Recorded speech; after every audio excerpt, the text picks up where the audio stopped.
তো বন্ধুরা, এখন আমরা আছি এই পুরীর কোণারক টেম্পলে। আমার ঠিক পেছনে মন্দিরটা তোমরা দেখতে পাচ্ছ।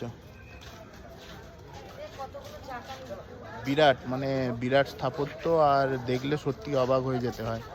তো এই মন্দির 1255 খ্রিস্টাব্দে গঙ্গা বংশের যে প্রথম রাজা নরসিংহ দেব, উনি এই মন্দিরটি নির্মাণ করেছিলেন।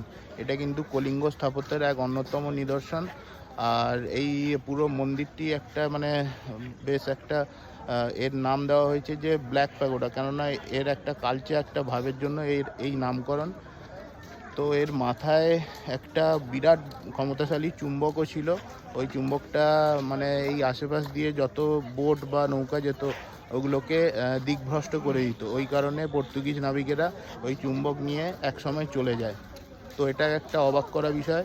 সেকেন্ড একটা অবাক করা বিষয় হচ্ছে কি, এর মধ্যে যে সূর্যদেবের মূর্তিটা ছিল ওটা কিন্তু পুরোপুরি হাওয়াতে ভাসমান ছিল। তো ভাসমান ছিল মানে ওই চুম্বকের জন্য বা ওই টাইপের করে ওটাকে পুরো মানে হাওয়াতে ভাসমান ছিল। ওই মূর্তি পরে অন্য পুরীর মন্দিরে স্থানান্তরিত করা হয়েছে।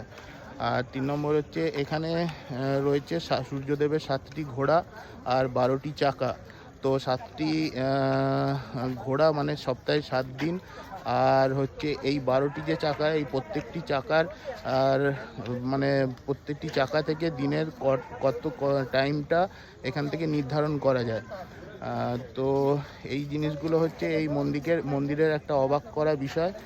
আর দীর্ঘদিন ধরে মানে মন্দির উদ্বোধনের পর থেকেই একটা দুর্ঘটনার পরে এই নরসিংহদেব এই মন্দিরের মানে পুজো বন্ধ করে দেন, ও এখনও অবধি এই পুজো বন্ধই রয়েছে।